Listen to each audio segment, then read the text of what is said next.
guys are so funny. You're trying to get me to do this stupid shit. And she just whispered, "I'm a bad bitch," for anyone who didn't hear. Stop. 420. I'm lit at Disney. And the kids asleep in the bath. There we go. A ball sack station. That's what a business owner looks like.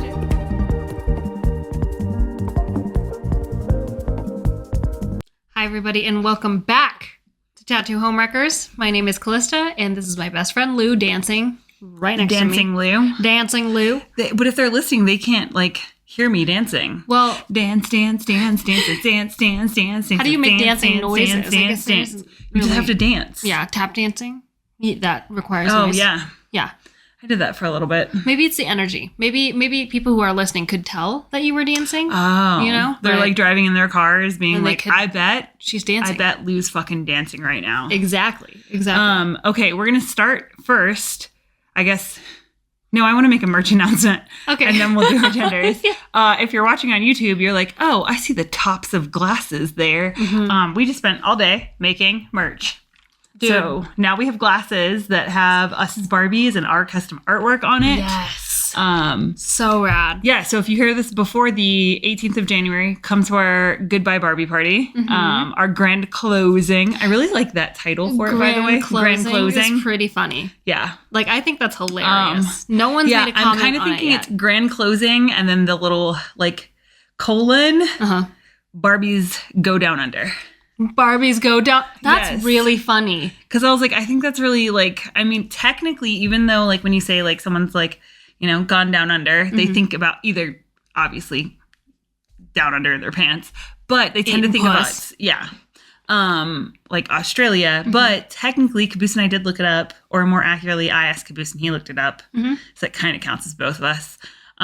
That's anything in the Southern Hemisphere. Really? So New Zealand counts as down under. Oh, okay, great. Yeah, it's not. I'm glad that you got the logistics on that too, because I didn't want people being like, "You're not technically going down under because you're not going to Australia." Well, because I thought it would be funny if we did the theme for the party being down under, but I kind of like it as grand closing, so we can do a ribbon cutting ceremony, but backwards. That's funny. What we sew a ribbon back together. Yeah, we tape a ribbon back together. We'll have a video of us cutting it, but then really us funny. Taping it back to no, sorry, we're closed. Sorry, now. We're closed. No more. That's hilarious. Yeah, you bought a sublimator. That's big news. Oh yeah. Do you want to tell them about it? Yes. Very cool. I ordered mugs from Vistaprint, and the really annoying part about having I don't know, high standards, what the fuck you want to call it, but being someone who's very, very detailed oriented, and granted, I'm also big picture oriented. Hello, autism. It's both at the same time always. And so it can be really overwhelming. And we've talked about that before, about how one smell. I was actually thinking about this morning how I put this shirt on and there was one tiny hair poking me. And so I had to find it and pull it out. And it was genuinely a tiny little hair where I'd shaved Caboose's head a couple months ago. And it was just one individual poking me right in the chest. And I was I literally can't wear this shirt if I can't find this hair. And instantly flipped it, found the hair, pulled it out. Now I'm fine. And I had a realization that I think the Princess and the Pea was actually just someone that was neurodivergent. Oh, hey. I think it's just a tale about someone who's neurodivergent. Because if you put a pea underneath my mattress, as said by one individual hair in a shirt, yes, I can fucking feel it. It is enough to take you down. Yes. Is what it is. And for me, on the other hand, you made this comment. We were standing by our glass door literally earlier today, and you're like, God, this door is shitty. I'm like, what do you mean? You're like, you can't feel the draft? Yes. And I was like, oh, I guess I can now. Someone needs to tell me. Yeah. Whereas, I feel things a lot all the time. Yes. Which is also why I have to spend, long periods of time not being around, it's essentially, safe foods. And I know people get upset about this when I say safe people, but basically, the only person that I can, tolerate to be in the presence of, unless I'm at work, is you or Caboose. Yeah, totally. Because, no matter where you fit on that line of you're no, but I love you just the way you are.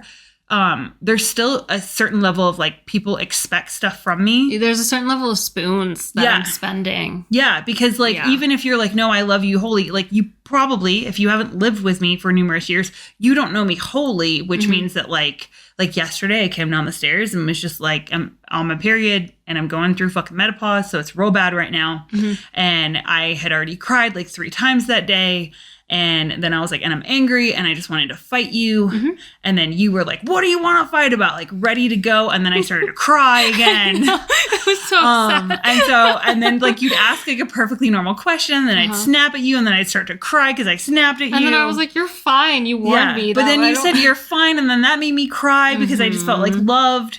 And so like, yeah, like right now, like part of like obviously being hormonal from that, but also just being somebody who is very on the spectrum of like a lot of stuff affects me at all times. Yes. I'm going to come all the way back to the beginning part of this. We're circling back. But that means right now, like you and Kavish are the only people I can like spend any like length of time with where I'm like, okay, you're safe. You don't have to worry about it. So like, no one's getting contacted from me. I'm just like, no, unless you're trying to talk to me about like work.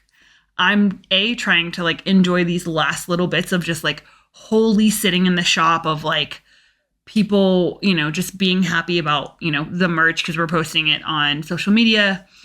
But the reason I bought a sublimator, besides the fact that I've literally wanted to have like a printing shop, I got to tour a printing shop once, like a big one.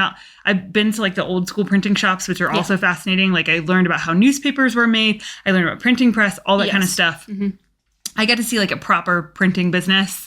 And it was so cool because I was just like, dude, I don't want anything like this big, obviously, but like one day I want to be able to make all of this stuff. Yeah. In-house. Yeah. In-house. Control the quality of it. Know exactly what happened wrong. Was that we got these mugs in from Vistaprint. And I'm not going to fucking argue with them because the problem when we've had in the past, every time we argue with a company where I'm like, the quality on this sucks, is that they're like, you approved it. And I'm like, what I approved was on my screen and the quality looked great. Now, why is this not great? Or it's like the first 5 t-shirts that were good on top of the box. Reno Tahoe Love? Yes. Garbage. Yeah. Period. Garbage. Yeah, and then they ended up ghosting us. They said that they would reprint. 6 months chasing them up. The husband, the wife, everyone being like, either give us our reprints, like you promised, or give me a refund on the, what was it, $562? Yeah, it was expensive. Yeah. For garbage printing. Yeah. And they absolutely knew what they were doing because the top shirts were fine. They were good. And then after that was garbage. That's when I truly found out that as a business owner, you will cry over shirts. Yeah. I did. I like felt so silly and I messaged you. I was like, I feel so silly. But and like, I have 100% cried over shirts. Yeah, totally. And so, no, you were not silly because I mean, I just impulsively was like, you know what? I don't want to do this again. Yep. Like business cards, I'm fine with because I don't have a desire to print business cards like at all. Like technically with the sublimator, we can.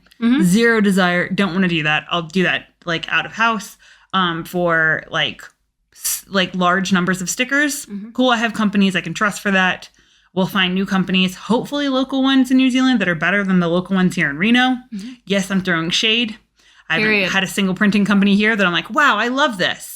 But I did buy a sublimator and a sublimation printer and stuff to DTF, which is not down to fuck, but it's direct to film. So we can make shirts. And so the glasses that are in front of you, if you are not watching, but you're indeed just listening, it is the Callie Lou sticker that says the Barbies. And then also one of my favorite pieces of Callie's, which makes an amazing glass. She's so beautiful, dude. Yeah. I'm so stoked at this. Like, it's so awesome. And sublimating is fun. I was having such a hard time with like the full wraparound things. I really struggle with trying to come up with designs that like fully wrap around. But anything that I can kind of get away with, so anything that's clear that I don't have to fully wrap around, I'm so happy. And it's another case of like what I love and what Callie loves are two very different things. I'll do the glasses. Because I don't give a fuck about the glasses. But like I'm still gonna, design artwork. She'll fucking print it on there. And then I will do our big tumblers, which are amazing because they are bright and happy. So rad. And so exciting and good. And I am so excited because it's the opportunity for us to be able to offer basically custom stuff to clients where it's like, if I did a full color rendering of your tattoo, which doesn't happen often, but if I did do it, that means that I can indeed, like, you can now order shirts, hoodies, totally, tumblers, stickers, mugs, glasses, whatever the fuck you want to order. That's now an option. So if you, like myself, I don't know, got a tattoo in a really dumb spot like the back of your knee that you never get to fucking see, now I can harass her. She didn't do a full color mock-up for it. I'm pretty sure you didn't. I did. Oh, what? What the fuck? Where is that at? I think you've seen it. You helped me like adjust some of the colors. I'll show it to you. Yeah. No, I'm saying, where is that at? Like, I asked you for fucking artwork. Why do I not have... I have so much artwork that I dig through. You're a horrible person. I forget, dude. I like scroll past stuff and I'm like, allegedly this is supposed to be my safe person, you guys. Allegedly. Allegedly my best friend and business partner. We're gradually. And I don't even have my own fucking tattoo as a mug yet. That's so smart. Well, it's also not like a great, like, because I sketched the line drawing of it and then I like did the line drawing on you. So it's not like a great rendering, but yeah, we can print that if you'd like. I'm seething. It's tense here. It's tense in the studio today. The studio being our dining room table. Our dining room table. We did have a studio, but then we gave it to Caboose. Yeah, and also, like, it just feels better to be down here. You know? Yeah, we do. I do like being close to the refrigerator. It's quite nice. Yeah. And that was the thing too, is that right now off screen, you guys can't see it. There is a laser over here because we've been putting like everything laser that we can laser. And then the sublimation for the mugs and stuff is currently in the pantry. So that way it's off screen. Yep. But we built an afeafe, which is a workshop in Maori. And we built an entire, I guess I did. You did. I keep saying we. Yeah, you were gone. I built an entire afeafe. Yep. And now today we're like, no, we want to be downstairs. So we just carried all the shit downstairs. Yeah. And then took over all the living room and dining room and kitchen. Which, by the way, is a good lesson if you're neurospicy and things just aren't like feeling correct. Just change your environment. It will help. I'm not going to say that it might help. I think that the best thing that we do is pivot when we don't feel like freaking being in a certain space for whatever the reason might be. Like, I wanted the TV today. Yeah. And we don't have a TV in the afeafe yet. And it won't, obviously, because we move in 3 weeks here. Less than 3 weeks, actually. The movers come in like 2.5 weeks. So we don't luggage. We have luggage. I don't have a big luggage.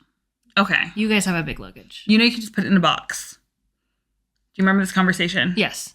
Okay. Yes. But like luggage for my summer clothes that I'm going to travel with me. You know? That makes sense. Because my tiny one is too small for all the summer clothes that I want. We should go buy luggage. Yeah. You guys just got to hear us have a random conversation. Forgetting there's a camera here.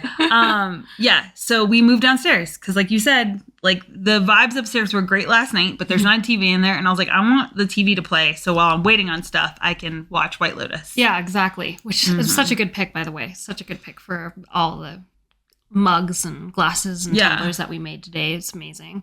We want to talk about New Year's as well, right? Well, the whole like new year, new me bullshit. Yeah. Let's touch base on that really fast. Yeah. And then I want to talk a little bit about tattoo shops. We don't often talk about tattoo shops. But seeing as we're like rolling out a bunch of merch and we are simply a 2-person tattoo shop. Yep. I want to talk about like what's possible if you actually are willing to work for it. Yes. And also like the shade that's thrown at tattoo shops and the copying that happens. Okay. So New Year, not new me, same me. New Year. Yeah. We're a week into this new year. What's different, Callista? Literally, what have you changed? What was that thing called? Oh, like a resolution. Yeah. I think I told you a while ago I wanted my resolution, but I started this a while ago. Here's the thing. If you feel like you need to make a difference, don't wait until the new year to do it. I know, right? Just it's fucking crazy do it. To me. Yeah. I think that's why a lot of New Year's resolutions don't actually work is because like, if you're like, oh, I need to eat more veggies, bitch, just go eat veggies right then. If you have that thought, then just start. Start doing it. Yep. Don't wait until the new year. Don't wait until like, oh, I'll wait until like after this work event or whatever. Just start doing it. Yeah. I think I started working on this a while ago, but I wanted to continue being a safe space for people, just not for their bullshit. I'm done. I don't want to do it anymore. Being a safe space, like having people get comfortable with me and then saying the most outlandish shit is not okay with me anymore, you know? I'm very confused. Oh. Why?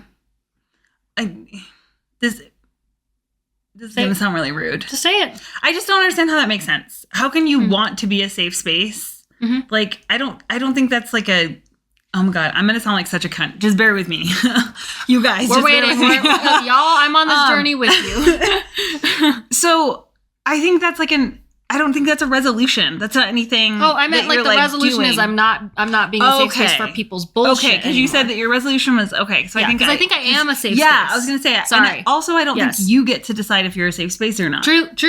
Like, but I do get to decide if it's a safe space for bullshit. Exactly. Right? Yeah. Yes. Which then I think weirdly has more to do with like protecting yourself. Yeah, like, being a safe place for yourself. Then. Oh. Not putting in.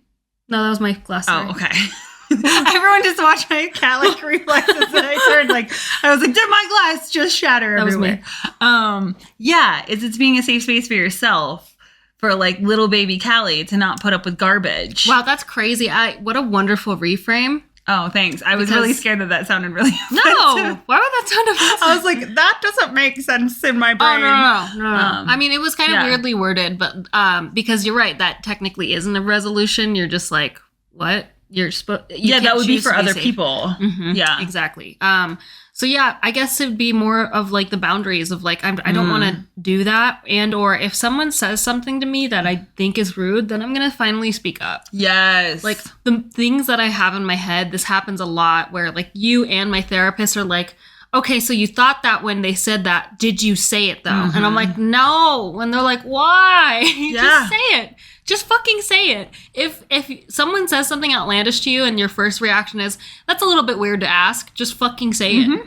Yeah, I mean, I can definitely see the difference. The person that asked if we'd been vaccinated when I was dying of the flu, you were like, that's a not okay question. Yeah, don't ask me that. And then like every medical person that I'd like talked to and like tattooed that since then, I was like, this is weird, right? Like that seems real weird to me to be like, hey, don't ask that question. I was like, because that seems oddly like why does that matter? Yeah, well, it's that like interpersonal relationship that a lot of clients and or like listeners or fans or whatever develop with their people is like, oh, well, I know you so well, so like I'm comfortable with you to ask you this question, but like I don't know you. Like we don't know. You've spent time with us like listening to the podcast, but that doesn't mean that like we know you. Yeah, so then it's just like a random person being like, I'm gonna ask you a really personal question. Did you get vaccinated? Like yeah, did you get your flu vaccine? I think for me, it wasn't even the like, because I have no qualms being like, yeah, I can't get vaccinated because I get horribly sick when I get vaccinated. Totally. And I have like all of my required vaccines and I'm very pro-vaccination. But if you get horribly sick, like I will get flu-like symptoms for about a week or two after I get a flu vaccine. And this is the first time I've had the flu in probably about a decade or so. Not worth it for me. Totally. Also not worth it to put my body through that stress because back when I used to get the vaccine every year, I would still get the fucking flu. Yes. Same as I got the COVID vaccine after I'd already had COVID and all of my symptoms got worse after I'd had the vaccine. Oh my God. And they try to gaslight us. Like my period got so fucking weird afterwards. And like that was after like I had the IUD for a while. Same with you.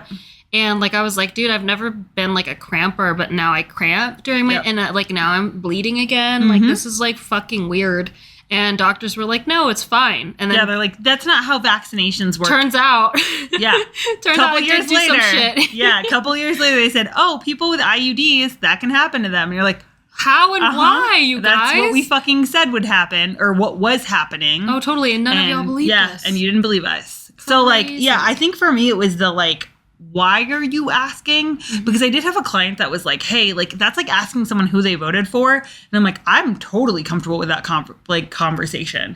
Because like for me, being someone who is very active in like government and politics. Absolutely. I do want to know whether or not you voted, especially if we're friends or if we're trying to have a deeper relationship. I need to know who you voted for and what you're voting for because that tells me where you stand on your moral compass, on your ethics, like if we can actually like see eye to eye. It's the same way with like the easiest way to put it is like, I need to know how you handle conflict resolution because like that has become like really like apparent to me of like, hey, how people handle conflict resolution is going to determine how like well a relationship can like withstand time. Because like one of the things that like I've realized, especially like as Caboose and I have like reached this like new, like, I don't know, blissful fucking part of our marriage. That's so beautiful. Is that you're ridiculous.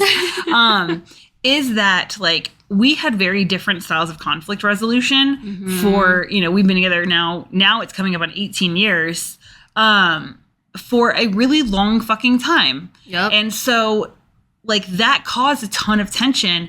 And quite frankly, if I'm being completely honest, without knowing how someone's going to handle their conflict and like the resolution part of that, because that's all relationship is it's like, if you say, oh, I never fight with my friends, that's not the kind of friendship I want.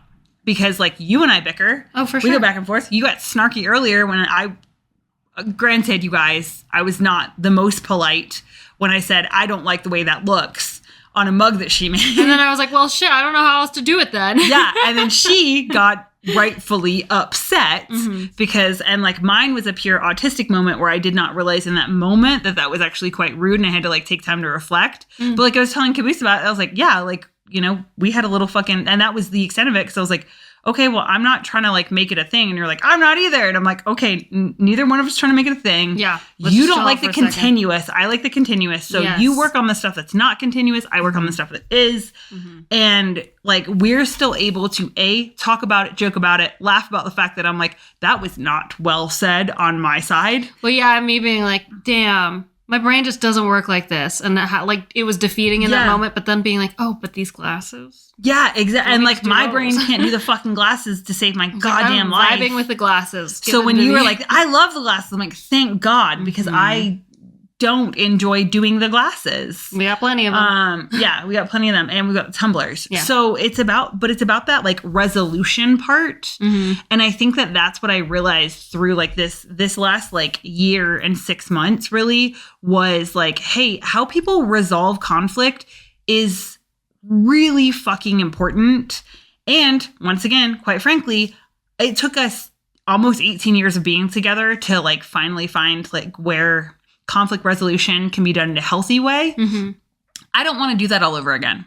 I don't want to fucking have like friendships or relationships with people, or like, you know, if we have to get like employees, stuff like that. I don't want to have to start relationships with people that do not have healthy conflict resolution. Absolutely. Because if you don't know how to like resolve things, that to me, I'm like, I already spent 18 years trying to get this one relationship there. I'm not trying to start that shit all over. Brother. I'll just do it by myself, do it with you, do it with Caboose, like whatever it is, like we can fucking, between the three of us, we can handle it, because that's like such a big thing. And I've realized like through all the work that like him and I have done, and even you and I have done, that like that's probably to me the biggest part. Like, I mean, I don't personally believe in resolutions. I think that like you just do it when you do it. Yeah. The whole new year, new me, not happening. However, new year, new look for the podcast is happening. Yeah. But that's also just because I'm like, oh, I need to change this, and that's a really cute little catchy for a minute. And I just haven't had time or energy. Period. But yeah, I wanted to just ask you, and I think that's great, is that you're just like not putting up with other people's bullshit. Yeah, I really just, you know what, again, this is so funny. I'm getting older. And literally still a child. Dude, I don't know. I realized recently too, especially within the last like month or so, my patience for bullshit is so low. Oh yeah, welcome to the other side. It starts to get grinding where I'm like, Callista, don't even start. Like, oh my God, girl. And like, I could tell, I'm like, if this happens, like, I'm like mentally preparing myself in certain situations where I'm like, if anything happens, it's going to take an act of God for you not to say anything. You know what I mean? Why don't you let yourself say anything? I think for me, honestly, the reason why I don't let myself say anything is because like, I'm still getting used to like speaking up for myself, you know what I mean? And so like being trained for so long that like, no, the other person's word is just the end all be all. That's hard to deprogram. But I, as someone who's like on the outside of that, and as someone who's like watched you where like, you know, I, in the past had a really dominant personality, and then you had a really submissive personality. And so like watching you like step up and like stand up to me is like one of my favorite things. So it's great because like that's what I want. I want someone who I'm not worried about that I'm like, oh no. Oh, I saw a thread. I'm on Threads, by the way. It's like the best version of like, it's what Twitter wanted to be. I was going to say, if you say the best version of social media, I'm going to fucking claim Pinterest, but. Oh, for sure. Pinterest is, no. Pinterest that's crafty girls. Crafty, useful, productive, and also the least controversial and problematic area of social media. Yeah. But I saw a thread post that was like, your friends, your real friends want you to let them know if you hurt or if they hurt your feelings. Yes. Like PSA, like the people who love you want to know if you've made or if they've made you upset or whatever. And that like spoke or if to you me. Just like hit a nerve. Yes. It's not even like like just because I feel like some people listening might be like, oh my God, it's devastating. Like, I don't want to know. You can do whatever. Mr. Barry is crawling in the background. So if you're watching, you can see him. He has to feed the dogs. The kettle should still be warm. But like, here's the thing. It's like earlier, like I didn't mean to hit that like wound for you that you were already in a place of like, oh, I'm dumb. I don't frustrated that like lining it up and like I'm struggling with it and I'm like, what the fuck? But I'm also like, that's where like my like doggedness is like, no, I want like seamless mugs. Yeah. Because I can already see like what I want in the future. And you're like, this is fun and creative. Like this is where like you are more organic with your creativity. For sure. And I am a lot more like strict, like this is what the end thing looks like. Which you need both. So yeah, it once again, we're really fortunate to have each other. We create a great team. We do. Again, like poor Caboose. I say poor Caboose. I need to stop saying that because it does make me sound like a bully and him sound like a victim. But like he is really great at the fact that I come up with ideas and then I just go to him and like driving today, I was like, so I need you to make a stage for a light, for me to have a mirror, for me to show off mugs. It needs to be sturdy enough to hold a bunch of mugs and it needs to be a base. Yeah. And it needs to look kind of disco themed. And I was like, so this is, and I'm like trying to show him with my hands as we're driving the dogs and I'm driving the dogs to the vet. And he's like, I think I kind of get it. I was like, I can sketch it out. And he's like, okay. But I go to this man all the time and I'm like, so this is my idea. I don't know how we make it, but we make it. And then 24 to 48 hours later, he comes back and he's like, this is your idea. And it's the coolest shit because it's genuinely where I'm like, this is what's in my brain. And then he builds it and I'll be like, this, change this. Or like now it's really cool because like we're a lot more like in sync. It's a lot like you and I were in sync with that. So now I'm just like, oh, hey, this is my idea. And then he just prints it or makes it and builds it. And then I'm like, oh yeah, that's exactly what I pictured. It's glorious. Yes. But it's like that where like I hit that nerve and I'm like, oh no, like I know that I hit a nerve, but I was like, oh, she's mad nerve hitting. I was like, so just give her some space. Yes. Let her decompress about it. Also sit in a place of like, that wasn't the nicest way to say that. Deal with my own shame around the fact that I'm like, I didn't mean to say that because we do have a funny fucking story about that. And Caboose being up. You can tell that story. It's a meme now. It is a meme within the house. But it's that part of like holding myself to be like, hey, I don't need to flog or punish myself. Yes. And I know that like I hit that nerve for you, which means I also in the future, I'm going to be more conscious to be more gentle. Not in a negative way that's like, hey, I can't ever like tell me like, oh, I don't like criticize something or be like, hey, because at the end of the day, there's two of us. So just like when I do something and you're like, and like yours, you don't tend to verbalize. But that's also what I think is funny is that you will not verbally say stuff, but your face is, she's mean. So you'll just pull a face and I'm like, Okay, so you didn't like that reel? That is so funny. So that wasn't good? Oh my God. Or the other day when I offered to make a reel because you were like bogged down with so much work. And then what did you say? I said, no. Like the way, I think that's the way I said it. Oh, you did say it like that. They're going to be able to tell that it's made from two different people. Which the translation to that in my brain is, what you make is going to be trash. And let's be honest. It's not trash. It's just not polished. And it's just chaotic because I made a fucking post the other day and I was really proud of this reel because it was so funny. And Callie thought her phone was broken. Yeah, I was like, do I need to restart Instagram or should I just turn my phone on and off again? But then turns out it was just, that's what it was supposed to look like. Yeah. And I was proud of it. And I was like, this is great. Look at me go. I'm crushing it. I made a reel. Yes. And so like, I think that's like such a beautiful, valuable lesson, especially maybe for the beginning of the year. If you are the type of person, because like, let me just be clear. I don't want to shame anyone who's like, hey, the new year is like when I reset. I'm not trying to shame you for that. I was that person for a very long time. And I think what happens is that you kind of like enough times of resetting, like with every new year, then you get to a place where you're like, okay, no, I can reset whenever. Yeah. And then just like at any point in the year. Like I used to get really sad around the holidays and around the New Year's and be like, oh, the house isn't decorated anymore. And I thought for sure going into this year that I would be like really sad. And I did go through a little minor, you can say it, short, but very devastating period of depression, where I was just, nothing felt right and it was bad and it was like terrible. And so I'm still like in a place where I'm very much, like I said at the beginning of the podcast, taking care of myself. Yes. To be like, okay, if you're not Kelly or Caboose, I'm going to like moderate the amount of time that I talk to you, spend with you, all of that. Period. Because like I am still trying to be incredibly gentle with myself. And quite frankly, the only thing that I want to spend time on right now, which is not currently Animal Crossing because we have a new hyperfixation, which is sublimation. Yes. And we got a deadline. So yeah. And it's providing like an experience and really honestly like material things for our clients to be able to hold of us after we leave. Because just like I will have photographs with each and every one of them, I also know because I've had companies and like individuals that I love. My friend Kelly in South Carolina did a cross stitch that is going to New Zealand with us. And so I have some prized possessions, which for that person, I'm sure they were like, yeah, this is whatever.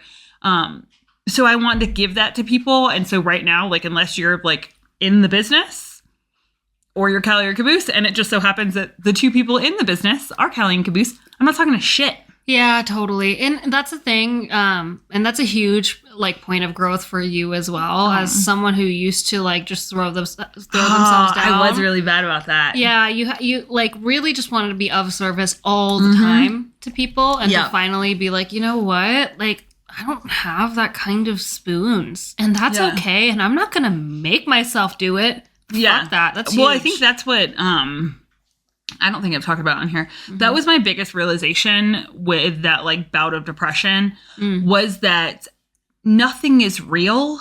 That like we are like, I know you hear people say it where it's like, we're all going to die anyway. But I realized that everything was just this invisible social construct. And so you can opt in or out. And so when people said weird, unhinged shit to me, I just said, okay. And watching people, in particular men. Brother, that is so funny. Like when the guy was like, Lou Berry, do you think that's a real name? And I was like, well, it's my name. And then watching him panic and look at me like, fix the situation. I've just like misstepped. You, a woman, needs to fix this. And I just said, okay. And he was like, oh, I thought it was like a play on words. And I just said, okay. And then client said some unhinged shit. And I was like, I'm not going to bother taking the time to educate you. So I'll just say, okay. And watching them to be like, look, dude, I'm not doing this with you.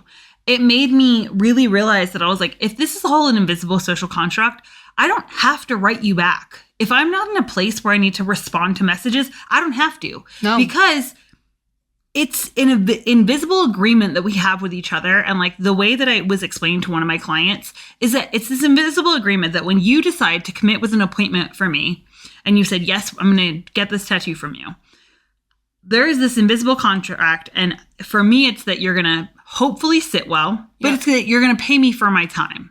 And for you, it's that I'm going to do a good job and it's going to be clean and like you're going to have a nice experience. That's the contract. But how many times have we all signed up for tattoos or piercings or any sort of service? Dude.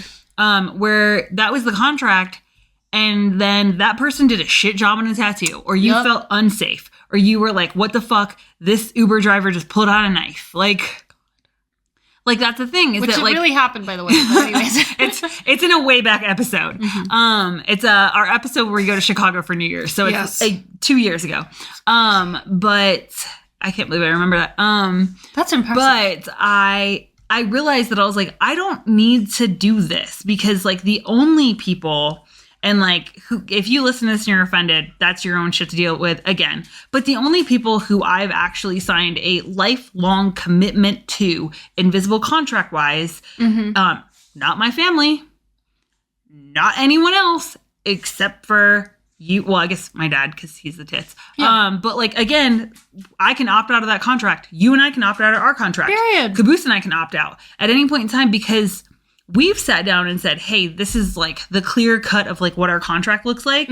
But even then, at any point in time, if you said, I don't want to be the Cal to your Lou, I'd be like, okay, I will grieve you. I will love you. Yeah. From a distance. But like, you're gone. If that's the decision. But at the end of the day, it's all fucking invisible. We just decide to opt in and out of this shit. So when I hold the emotional labor for other people, when I no longer have it for myself, or quite frankly, I just don't want to. I'm in a stage where like... Even if you did have it, if you didn't feel like it, that's fine. Yeah, I don't want to. I don't want to hold space for other people having a hard time right now because I just want to be in a place where I can like bask in the fact that there is a laser on my dining room table. There is a sublimation machine.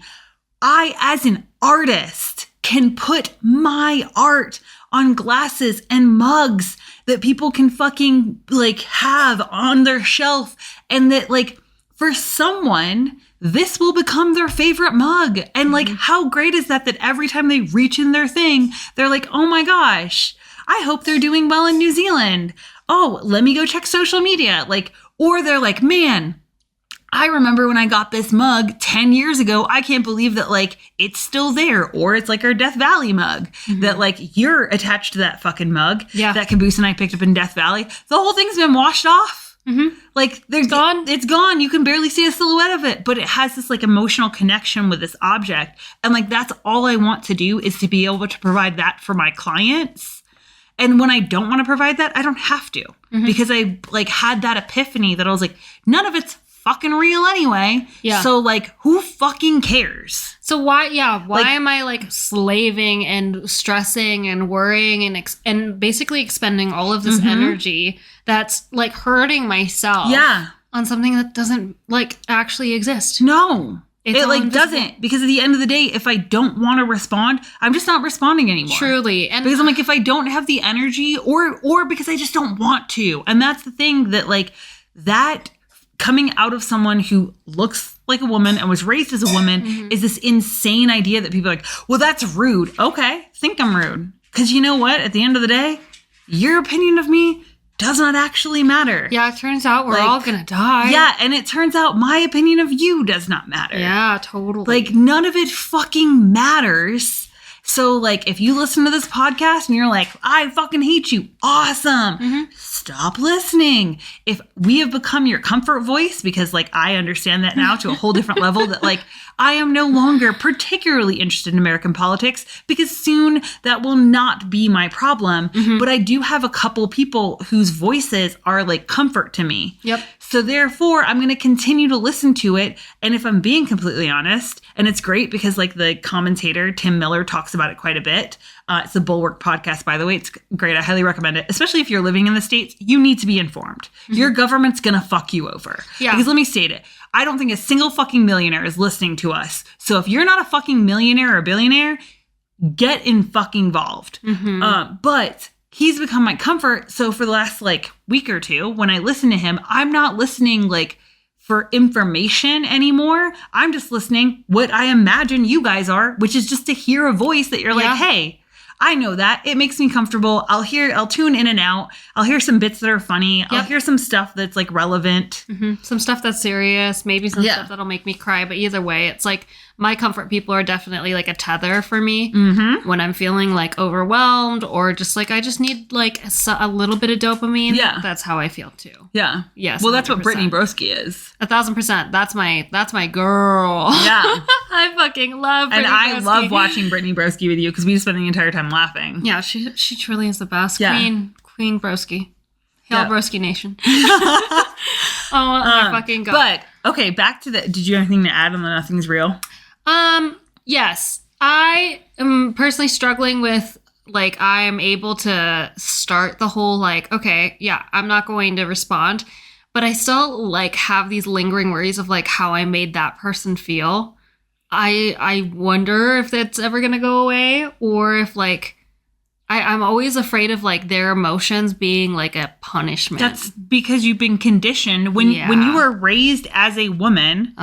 You are raised to always think about everyone else's emotions. Mm-hmm. So like that's just conditioning. Like it'll probably to a certain degree always exist, mm-hmm. But it definitely minimizes, because I told you this morning where I'm like, oh no, this person wrote me, I should respond, and I'm like, I don't want to have a conversation. I don't want to deal with it. Like.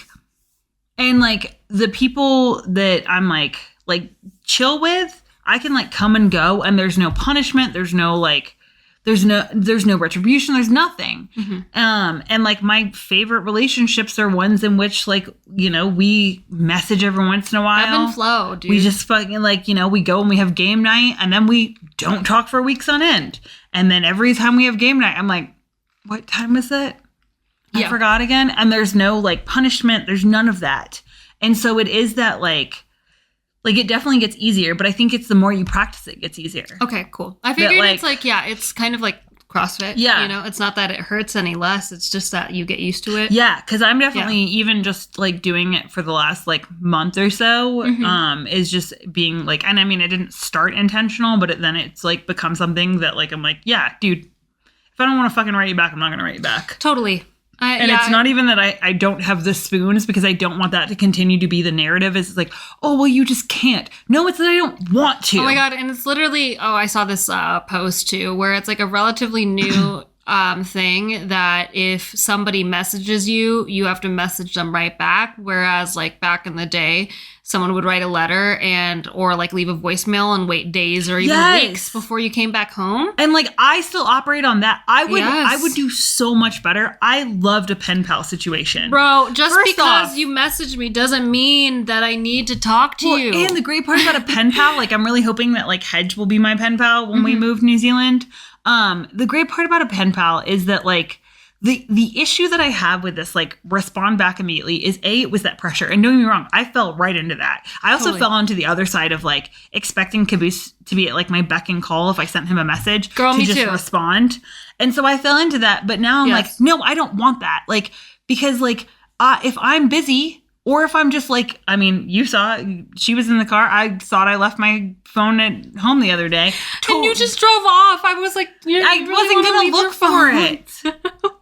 We had, like, if there was an emergency, we had your the phone. Door. Yeah, that's true. And then it wasn't. It was just in the bottom of the laundry basket. But, like, I was like, dude, if it's here, it's here. And then, like, I was like, if it's in the car, it'll connect to the Bluetooth. And it didn't connect. So I was like, it's in the house somewhere. It's fine. Yeah. So it's like, who am I to expect people to respond to me when I don't respond? And also, like, I'll just not. I'll just fucking, because like as someone who gets very overwhelmed by notifications, I will swipe away all of my notifications. I will open all the messages so that way I can get rid of that stupid, because I don't get dopamine from those buttons of like the notification buttons do the opposite for me. Yeah. They do not give me like dopamine. They do not make me feel good. They are overwhelming, anxiety ridden things. So you swipe all of them away. And that way you're like, I don't want any new messages. Yeah. And like, only on people that I think will like freak out will I be like, mark it as read. And then what happens is I'll just like remove the whole app. I can't tell you how many times I've deleted Instagram off my fucking thing. Just like completely deleted by. Because I know that if I say, okay, I read the message, then someone's gonna be like, you left me on red. And I'm like, oh my fucking God.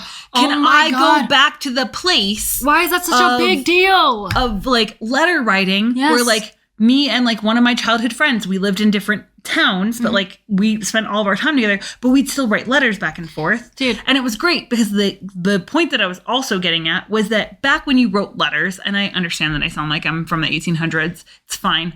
Back when you wrote letters, you also had like time in between. So no one's sending letters every day. It was like every couple weeks. Yeah, and you didn't want the Black Plague, so you just had to do what you could to communicate, you know? Exactly. But you had time to fucking have like realizations. Well, it was like, hey, stuff has happened. Whereas like, if I need to talk to you every day, and like, don't get me wrong, we talk most days. For sure. But that's also because like our relationship as well, we're able to operate under like low spoonage levels. Oh, yeah. Well, because I don't have to. Exactly. I don't have to perform for you. I don't have to be like, hey, let me fucking do my face or let me moderate my tone to make you feel comfy. Because no, literally. You look at me in a way that you're going to cry when I say this. Okay. You look at me in a way that is with love. So you assume that everything I am doing is out of love. There's an assumption of like,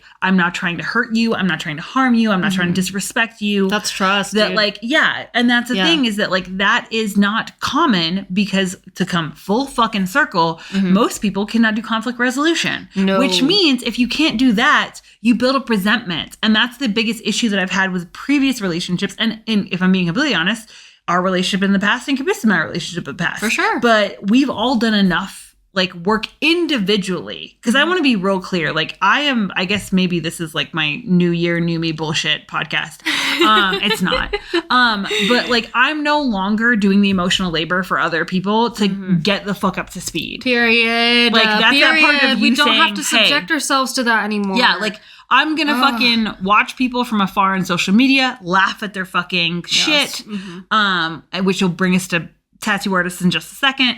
But like, I'm not going to hold people's hand through their mental health until until I become a licensed fucking therapist and until they're paying me for my service. Yeah. Notice very different. Invoicing. Yes. If you're a like in my fucking friendship relationships, when I'm like, oh, I'm doing free therapy. I'm not. Here's your invoice, boo-boo. Period. Because I have had my heart broken time and time again by people that, can I say the thing? Yeah. I don't have to say who it was for, but totally. Because I made the mistake, just like yourself. Yes. Where we project ourselves on other people. So we project other people, like we project our ambitions. I project my niceness too. Yeah. My kindness. Mine tends to be ambition based. Yeah. That if you say that you want to get healthy, I'm like, okay, bitch, let's fucking go. Totally. Let's get healthy. You want to work on mental health? I fucking got you. Like, I don't know why I turned into Hulk Hogan, but I did. Not like now where he's like hella problematic, but like back then. Back when he was cool. Yeah. And he probably was still problematic, but we didn't know about it then. Exactly. But like I project like people's drive and ambition, like my drive and ambition onto other people if they just say they've got it. Oh, it's also my drive and my intelligence too. Yes. I do that as well. Yeah. And so like I've realized that is a huge flaw for me, which means that like now my like next stage in life is, hey, we don't like, we're going to do our best. I don't think it's like anything else in therapy. It's like anything else where you're like unlearning. The next part of my life is, no, bitch, you need to show me. You need to show me that you have all this stuff outside of me. Period. That like, it is not me putting it on you. It is not you asking me questions. And it is not me being your fucking mother, being your therapist, being your guidance counselor, holding your hand through fucking life. Yes. But you can't do that for me. You can't show up for me. Exactly. And that's the biggest thing is that like, yeah, you and I are each other's mums when we need to be. Absolutely. We're also each other's kids. And each other's sisters. Yeah. Each other's brothers. Yes. Brother. Oh. Can I tell this one really funny story about the other night? Course. Okay, so this is a little like side turn, but y'all are here for it. That's why you're still listening. We were in the FAFA, Maori for workshop. I'm going to keep say explaining that. It with me now. Yeah, say it with me. FAFA. We are not turning into a teaching people someone else's language. Yeah, we don't know enough yet. But we're trying to like work it in. But we were in our little afefe upstairs, working on stuff for the shop. We were like doing some sublimation and just like playing around. And I was, yelling for Caboose because it was a snack attack. And you know what happens when you take an edible and you got a snack attack? Eat and you need to snack. The only way that you can keep that dopamine and energy up is to listen to bangers and snack.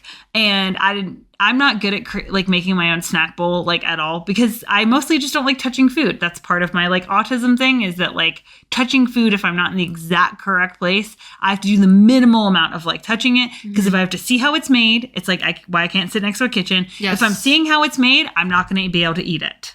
Period. It takes all of the magic away. I want it to be like electricity. I flip a switch. Yeah. It comes on. It's magic. Yeah, it's right there. So Caboose is, we started calling him Mom because I was like, hey, babe, do we have snacks? And he comes in and he's like, yeah, what do you want? And I was like, snack bowl, because I've talked about this on previous episodes. So if you've been a longtime fan, you know how epic his fucking when you get high snack bowls are. Mm-hmm. But because we are clearing house, we don't have a ton of snacks left. So then I was like, nuggies and fries. And this man went and made me nuggies and fries and brought me a separate bowl for ketchup, because ketchup cannot be on the same plate, because if it touches the food, it makes it soggy and it also smells weird. And I'm one of those people that can only eat ketchup. I can't smell it. So it has to be separate. And he brought me the ketchup bottle, because I typically, so I didn't do it that night because we were like busy doing stuff, but I will typically just put it on the individual fry, or that's why waffle fries are the shit. Interactive. Because you can just, I love that. It's interactive. And because you can put the correct amount. It's and it snack goes enrichment. In between. Yes, snack enrichment. So it's good for my brain. I love that. You enjoy it more because it's anticipation. Well, yeah, and it takes longer, so you get to enjoy it for much longer. Exactly. But I realized, like, while doing this, because I was like, what is that? Like, is it some weird, like, power play that you have to, like, have him bring you food? Like, what is that? And I was making jokes with you, because then we started calling him Mom. We're like, Mom, can you bring us diet soda? Yeah. Mom, do we have pizza pockets? What do we have? Yeah. And then I realized that indeed it is me honoring the teenage boy that lives inside of me. Period. Because as a teenage girl at that time, I did not have a parent who brought me snacks. Oh. However, I did witness all of my male friends get brought snacks. Mm-hmm. And their moms would very happily, like, come and bring them. I don't know if it was happily, but they seemed happy at the time. And I was a teenager, so I didn't know that much about patriarchy in such a deep level. But they would come and bring them snacks, and they would, like, come and, like, clear stuff away. Mm-hmm. And it was, like, this, like, magical thing that this, like, person just came like a fucking fairy and was like, here are your stuff. And I remember being like, oh my gosh. And then as I got older, I became the fucking fairy. So when Caboose was playing games, when like my brother and his friends were playing games, I was the person there, just happily serving. Here you go. Here you go. And so it's a whole other job, dude. Yeah. But like when you are in that like matrix of the patriarchy, mm-hmm. you are like, oh my God, I'm so happy doing this.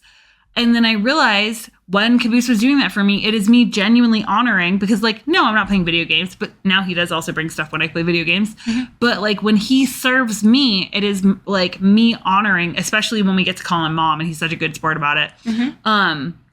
It's me like honoring that part of me that was lost being raised as a female in the patriarchy, is watching all of my guy friends get fucking served by their mothers. And now we're, in all honesty, probably being served by their wives. Yep. Then it's like, hey, this is flipped the other way. Because I still bring him stuff, but now he brings me stuff. I was going to say, yeah, I feel like that's a sign of really, that's what we are talking about, how we're each other's moms, each other's kids, brothers, sisters, mm-hmm. whatever. That's like the sign of, I think, in my personal opinion, a healthy relationship. Yes. It's the volleying that we talk about a lot. It's the shared labor of tasks and the shared like mental labor of just thinking about like different things that makes a relationship so successful. And I've lost a lot of relationships to not having that shared labor of like, okay, so there's a problem, but you can't even hold your own feelings in it. If for a second to see mine, you know? Yeah. I think that's been a big problem. And that's what you're talking about. Like, we're at this stage where we're like over waiting for people to catch up, or like having to teach people. You already did that with your spouse. You don't want to do that again. I can't blame you for that. I don't want to do it. Yeah. Honestly. Well, and I think that's the thing, is realizing that I'm like, my time doesn't need to be spent teaching other people how I need to be loved. Like, it's as simple as that. Because at this stage in my life, I love myself enough that I'm like, okay, I love me. I don't want to debate on like how it's wrong for me to ask for something that I would need to flourish in a relationship. Yeah, or just something I want. Oh yeah, totally. And like I don't want to be shamed for being like, I don't want to fucking talk on the phone. I don't want to be shamed for going cat mode. That happens to me a lot too, where it's like I just want to be alone, and they're like so offended by it and need so much more attention because they're like taking it so personally. And I'm like, dude, like I don't. Oh my God. Yeah. It's not about you. It's not about you. That's Brittany Broski. Brittany fucking Broski. It's that weird entitlement that people have that like everything needs to be for them and about them. Well, it's that part of like, hey, God. Hold your own feelings in until you see, because whoever gets to be whoever the first person to hold the talking stick of my feelings are hurt means this person is the person that spoke up first. So therefore, you need to take your time to listen to them and fully make sure they feel understood. Not your assumption of understanding them. Because this is a very different thing. Because I can just assume to be like, hey, you got mad because I said I didn't like that because you don't like when people don't like your stuff. No, I know you enough to be like, ooh, I hit a wound because your brain is having a hard time matching those guys up. And like, only because we've spent the last, oh my God, 6 years. 6 years, bro. Having these conversations was I like, oh, you hit a wound. Like, because there's also like, for me, I know this. There's a distinctive tone when you feel dumb. Oh, yeah. That I was like, oh, I hit a wound where she feels stupid. So I need to give her space because once I hit that wound, nothing I say in that moment, as far as I'm aware, now obviously that can change at any point in time, and I would hope you would educate me on that. But as far as I'm aware, nothing I say in that moment is going to help you not feel dumb. There's no undo. I think that's the thing with relationships too, is being able to sit in the discomfort of like, okay, there's really nothing I can do. I just need to support this person in this uncomfortable moment. Yeah, like I hit your wound. Yes. So this is not the time for me to then think about my wound of, hey, you said something that hurt someone's feelings. I was like, well, oopsie, I hurt someone's feelings. So I'm going to sit in a place of like, make it about you. Yeah. And I think that's the thing too, is like, it takes a lot of emotional resilience to be able to not make it about you and just like be able to sit with that person. Like, okay, so that happened. I'm going to let them cool off or whatever. And, make sure that, again, you don't crucify yourself over it. Well, yeah, because I think that's what happened to Caboose and I, where we had a conversation where he came in and did the same thing, where he was like making me feel dumb. And then I was like, hey, this is what happened. He's like, well, I guess I can just never ask about that. And I'm like, that's not the solution. Yeah, that's not a solution. Like, that's not it. Just being like, oh, well, I'll never bring that up. Okay, so now you're making it about yourself instead of just being like, hey, I know that I hit a wound. Right. Like, let me give you either, like, in that instance, I was like, I'm going to give space because we've had this conversation before where I've hit the wound where you felt dumb. Yes. And then you're like, you don't want to talk about it further. You just want to fucking get past process it and just get past it. And then I will then later be like, hey, I'm really struggling with this. And then you get to be like, I'm not. And I'm like, perfect. Because this project makes me feel dumb. And then we divide and conquer. Which they got. That's why we're badass bitches. Yep. Badass bitches. But yeah, it takes a lot of emotional resilience too. I think the thing is like, that person will never believe whatever it is you're trying to undo, whatever past trauma that's happening in their brain, unless it comes from them. Yep. And that was a huge lesson for me to learn too, where it's like, okay, no, unless you work on yourself, it doesn't matter the amount of conversations that I could have, the hours spent trying to teach or whatever, therapy, whatever. It doesn't matter how often or how long you go to therapy. If it doesn't come from you, you will not learn. And like learning that as like now, just an adult and being like, dude, all of like when it comes to relationships, if it doesn't work out, that's not my fucking responsibility anymore. No. It really isn't. Oh my God. What a release. Yes. That's that thing of like, it's all fucking invisible obligations that we have with each other. So if you're like, hey, this invisible contract isn't working for me. Like this is what I have on the table. I don't like what you have on the table. Right. Dude, awesome. Great. Like this isn't working. However you feel about it is your shit. That's for you. Yeah. That's your thing. Because at the end of the day, it's that age-old thing of you're going to be a fucking villain in someone's eyes. You're going to be a hero in someone's eyes. We're all fucking human beings and we're all going to fucking die anyway. So what does it matter? And I don't mean that in the sense of like put up with people's bullshit. I mean that in the sense of like, I want peace.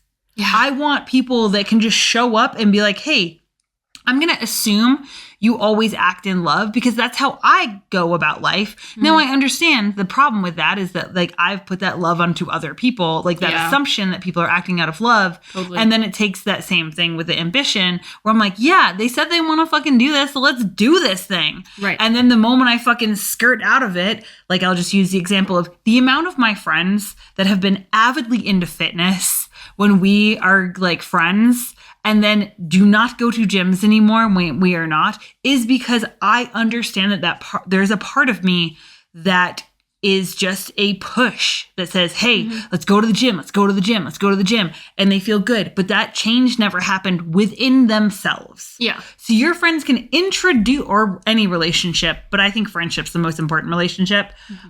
Your friends can introduce you to stuff, but if it doesn't stick, Caboose introduced me to CrossFit. And then that stuck.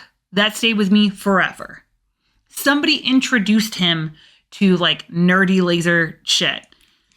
And that stayed forever. Yep. I'm pointing over here because that's where our current laser is. And it's the same thing. Like, I introduced you to the techniques of tattooing. And some of it stuck and some of it you did your own thing with. Totally. Like, and that's beautiful. You introduced me to makeup and it stuck. And, like, that's the thing is that, like, some of it sticks, some of it doesn't. And there's nothing wrong with that. But it's that part of, like, I know that when we're in friendship, because I am such, like, a, hey, I want to do this. Oh, my God. And people get so excited to follow that. Totally. But then the moment you step back and you're like, I don't know. Are they still working out? No.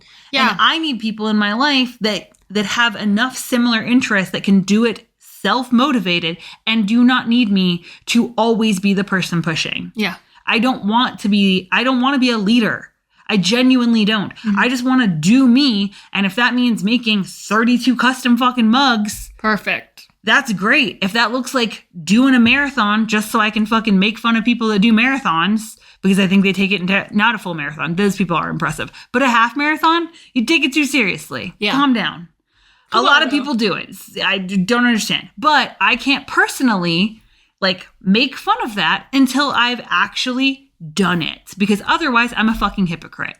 So, like, that's the thing is that, like, if we have too many different, like, diverging moral, like, views on the world or on, once again, conflict resolution, we can't do this long term. Like, that's the biggest thing that, like, I've realized is that, like, I want peace. And that means finding people who have enough things in common when it comes to those core beliefs that I don't have to fucking fight anymore. Yeah, totally. And that I'm not needed. I don't want to be needed. I want to be wanted. And I also just want to be, like, respected. Just, like, in the sense that, like, I don't know, people get weird. Well, no one respects you. Have you seen your face? Who would respect this face? No, but I, like, want my boundaries to be respected. I don't want it to be a constant battle of, like, I said this and you are pushing me in. I feel like that happens to you a lot, though. Oh, yeah, constantly, where it's just like, you know, I said that I needed to do this stuff, and yet you're still asking me to always hang out. But, like, I told you I was busy. Happens to me a lot, and I think it's just, again, like, my delivery is very sweet because it pains me to be like, I fucking said no. You know, and I get really punished, too, if I switch up my tone in any sort of way. Not with you, obviously, not with my close circle of friends. But, like, I've noticed. I don't think you oftentimes have to. Yeah. Because once again, if you say no, or if you look slightly uncomfortable, I'm not going to push you into that shit. Yeah, you're like, oh, okay. Yeah. If you're like, no, I'm good. I'm like, okay. Yeah, or if, like, if I ever politely, like, you know, decline, like, I don't know, an opportunity to hang out because I just have to do laundry or something. Or because you just don't want to. You've always got the You social want to scroll cues on your phone. I don't give a shit. Exactly. Or, like, yeah, exactly. I think that's, can I just add really fast? Yes, please. And I'll stop cutting you off. No, you're good, dude. What is the need to pressure people into hanging out when they don't want to hang out? I don't want someone to hang out with me if they don't want to hang out with me right then. That's how I feel too. I'm like, I'm doing you a favor by saying no because I'm going to be miserable. Yeah. Like, you don't want this wet rag of a person to be there. I'm going to be miserable, and that will in turn make your experience miserable. So, like, do you think it's because you're pretty and they just want to stare at you? I don't know. Maybe. I've had weird friendships like that before too. No, where it's like, I don't know. Like, people just kind of assume that it'd be cool to be my friend, but like being my friend is actually a whole lot of me just like rotting on the couch. I mean, as your best friend, I do think it's super cool to be your friend. Cool. I'm glad. I'm so glad. But also, I do enjoy rotting on the couch next to you. It's wonderful. It's wonderful when we get to do that, and then we get to be productive together too. It's hard to find like people who are cool with being productive and also find equal amounts of joy in that, because a lot of people are just like, wow, I'm exhausted. And I'm like, oh, what? Which takes us to our very last of this very long topic. Yes. If you have a tattoo shop and you're like upset that you're not busy and you're not like vibing and like clients aren't clamoring to get in your chair, do more. Just do more. We're the only industry within the United States, specifically, I can't speak for every other like place in the world. Yeah. And I understand there are a couple states that do heavier regulations, but we require no continuing education. Mm-hmm. So yes, there are states that do like individual licensing. And don't you fucking say the bloodborne pathogens class that we all take online that takes about 20 fucking minutes and you can just click through it. That does not count as continuing education. We break skin and do not have to do any continuing education just for that. Bonkers. Your hairdresser has to do more continuing education than your tattoo artist does, which is insane because they are not breaking skin. And I understand they work with chemicals, so they could give you chemical burns. We can also fuck you up. Oh, for sure. And zero repercussions or very minimal continuing education. Yeah. Everyone should have to have first aid CPR anyway, so that doesn't count as like a, oh my God, well, we have to take first aid CPR. Yes, bitch. If you work with the general public, you should have to take that. Bloodborne pathogens infection control, I've taken it in numerous states. It is a joke in most of them. Yeah. I used to teach it, and our class was very comprehensive, but if it's less than a 2-day, full 8 hours a day, coming in person so we can show you how to don gloves, it's a fucking joke. Because at the end of the day, artists, just like with anything else, you get lazy, you forget, which is why you're supposed to do continuing education. We do not have that. So if you're like, oh my God, I'm really struggling to like get clients, are you aware of what sort of market you live within? Because like, if you're a tattoo artist, you're a fucking business person. Also, are you providing the type of environment for clients that you want to attract? Dude. Obviously, what were you going to say? Okay, sorry. I know I'm cutting you off. Please cut me in because I'm on a rant. Bro, I've been seeing so many posts about like on Reddit and whatnot, like, hey, have you guys been slow? Like, you know, everyone says like to just do more on social media, but I just don't like to do it. How are you any different than an apprentice saying, I know you told me to draw, but I just don't feel like doing it.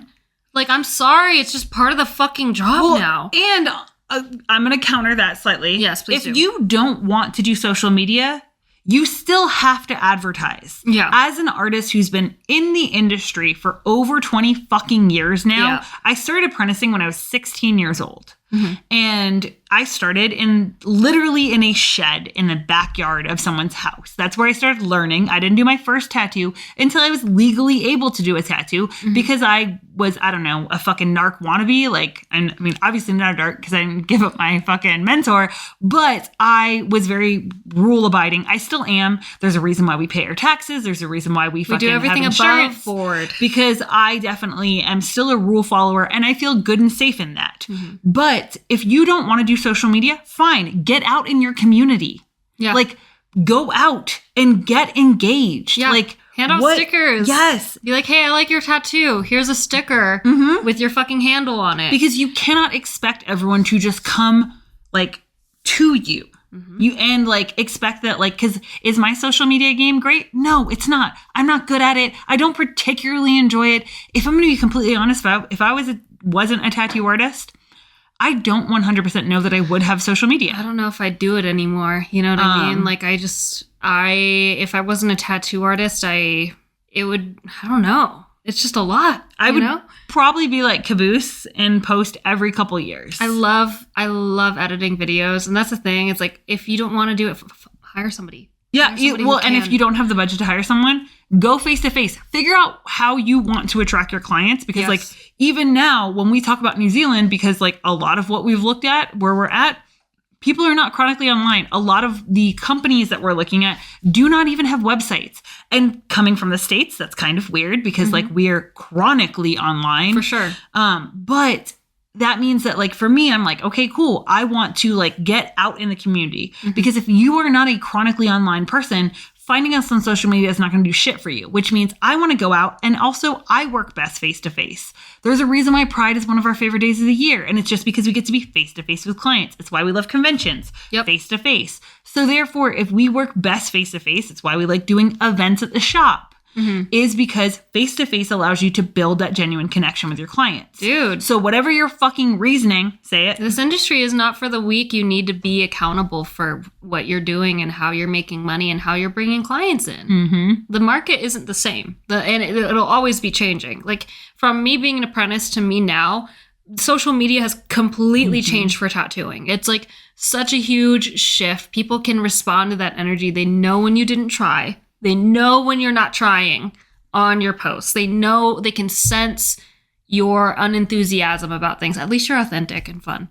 I'm enthusiastic. I'm just not very good. And that's fine. The fact that you're enthusiastic and you're showing up and you're a good tattoo artist, that's all you need. Show a little bit of enthusiasm. You can't complain about being slow when you're not even enthusiastic about what you're selling. Yeah.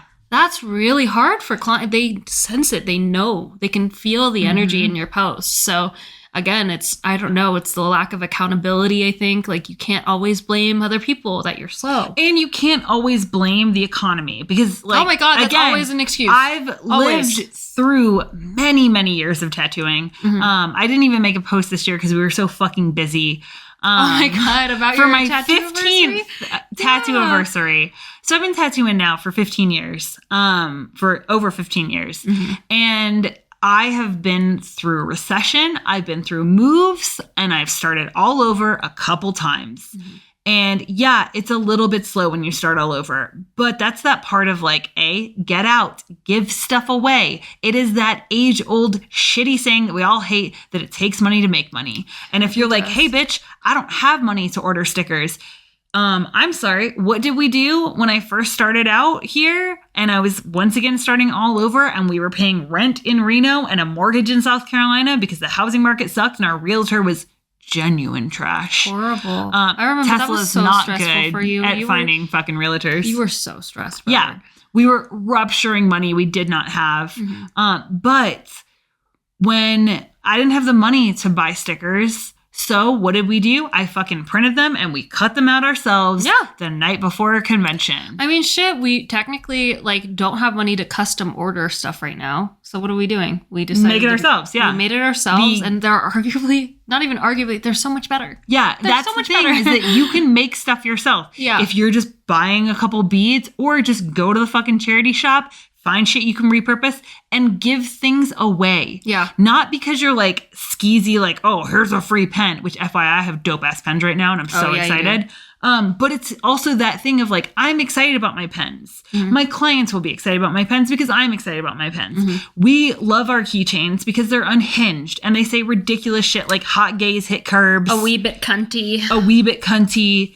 I think one's like, get in bitch, we're getting tattooed. Like, I love it. Because I get excited, you get excited. And so it's about showing up authentically as yourself. But that's the key is that like, where the fuck are you showing up to? Sitting online and complaining isn't going to do anything. No. And also, I just have one more thing that I need to like comfort tattoo artists about. Please. Stop saying shit about other artists that complain about their clients. Brother, oh because my this Lord. Is a huge thing online where artists will say, don't support artists that bitch about their clients. It's moral supremacy. It's like, oh, I have to be like so on this high horse about like, don't trust tattoo artists that complain about their job. Everybody complains about their job. Yep. Everybody. And as someone who's like very hypersensitive to like how clients may react if I say things or how I do things or what I post on the internet, it's one of those things where like at the end of the day, and I've posted this on Threads many times, I have been human and will always be human before I am a tattoo artist. And for longer than you've been a tattoo artist. Period. And the thing is like, I get it. Like, this is a sensitive, intimate thing. Tattooing is so intimate and you don't want your clients to feel bad. But there's nothing wrong with like standing up for your boundaries as an artist. That's not complaining. Nothing wrong. And also, like I said, Everyone fucking complains about their fucking job. Everybody does. I would rather go to someone that complains about a job and is honest about it and is like, yeah, these are the parts that suck. Because here's what happens when you don't complain about your job.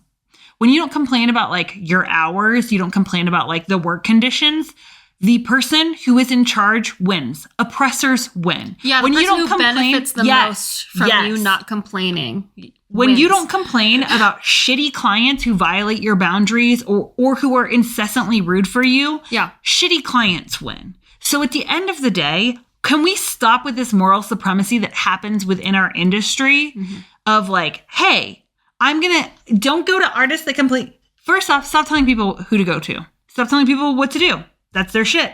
There you go. I understand this is me telling you stop complaining about other artists that complain, but whatever. It's my podcast. I can be fucking contradictory. It's my platform. I can do whatever I want. But it is something that like kills me because I'm like, everyone complains about their job. And I know this as well because the amount of my clients that come in and bitch about their fucking jobs, where it's like, if you did this on a public platform, maybe if we complained about stuff, more things would change. Maybe if like part of the US was just being like, hey, I think it's trash that like the delivery driver for DHL had to work on fucking New Year's Eve. Totally. At like 6 o'clock in the evening. I think that's garbage. I personally think that he should be off of work. Like, that's trash. Yeah. And if enough people like got together and agreed on complaints, that's how change happens. Well, it's also like, it's crazy because it's like what tattooer on tattooer violence at that point where I posted this on Threads where I was like, the way you guys talk about tattoo artists standing up for themselves and how they operate their businesses is really telling to how you treat customer service workers for some fucking reason. And it's the same people who say you can't be mean to the person who's serving you. Don't be an asshole to the person who's like serving you at a restaurant. But you turn around and you're like, this tattoo artist is a dick because they said I can't DM them. You're a piece of shit. Yes. It's the same fucking thing.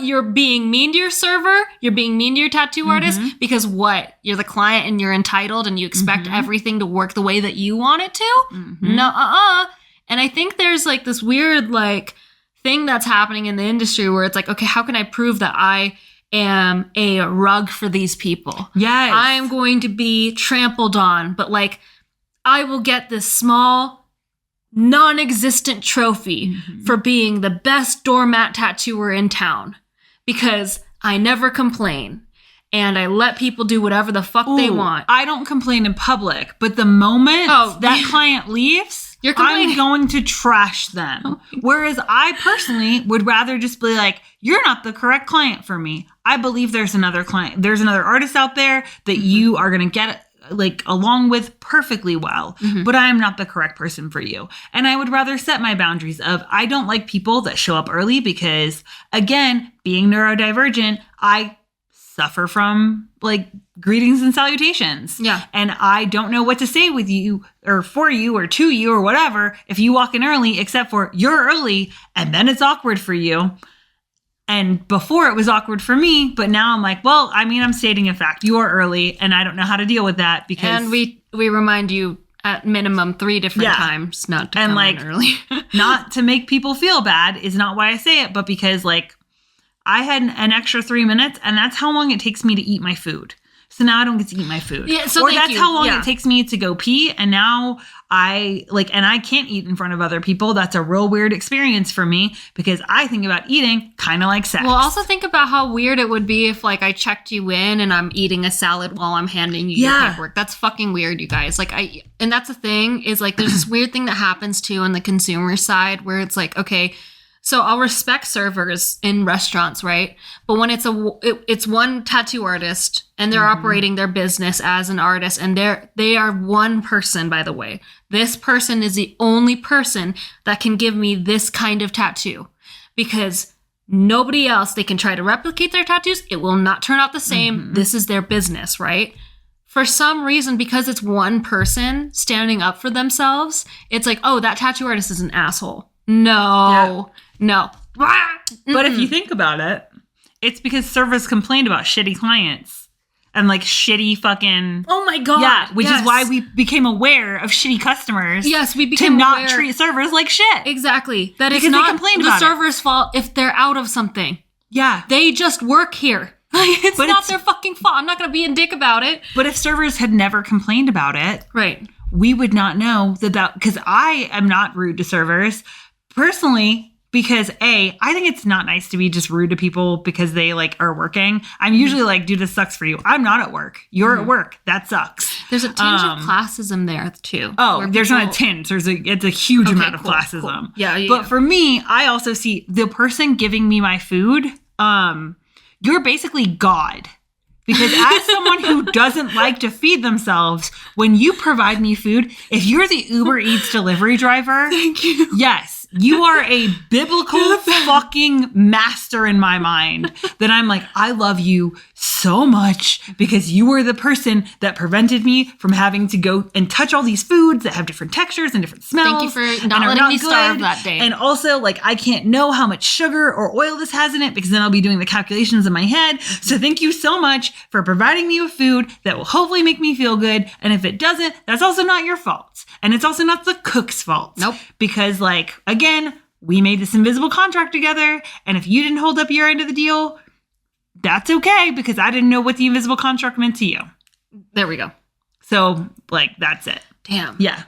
I love that. So that was a good episode. I Thanks. think. I Yeah, feel like it's we ended quite on a good long, note. so. I'm ending it right now because I have to pee so bad. Oh, everyone that just watched me just lift my fist to punch you right in the stomach to see if I can get you to pee on the chair. I would pee. I would actually. Don't do it. I'm not going to. God. Okay, so on that note, what was your win for the week? My win for the week We're gonna is wrap it up really quick. not pissing in this chair. No. My win for the week would have We to can be fix that.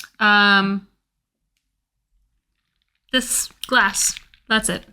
Dude, it's so good. I'm unemployed right now, so You're not unemployed. You're still working. You're just not getting paid. true. Maybe What's that's your the win same. for the week?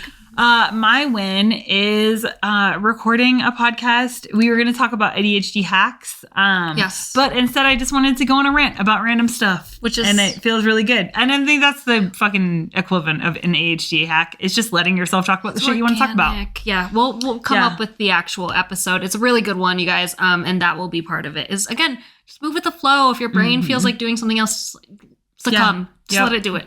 So that's my win. So on that note, we love you guys so much. As always, like, subscribe, follow our tattoo page. There is a new episode of the vlog. So if you haven't seen it, enjoy me in World Market. I haven't advertised for it, but I'll do that when I'm in the bathroom. That's okay. That's where all the advertisement happens, in the bathroom. Yes. But yeah, and leave us comments if you have stuff to say, particularly nice stuff. If you say rude stuff, I'm gonna, once again, I don't believe in social constructs anymore, so I'm just gonna be rude back. Or I'll just delete the post. I don't give a shit. But thank you. And she is doing the pee dance, so I'm going to let her go. Why don't you just go while I wrap this up? Bye. Bye. Love you guys. Bye. I have to pee. You're so funny. That's still recording.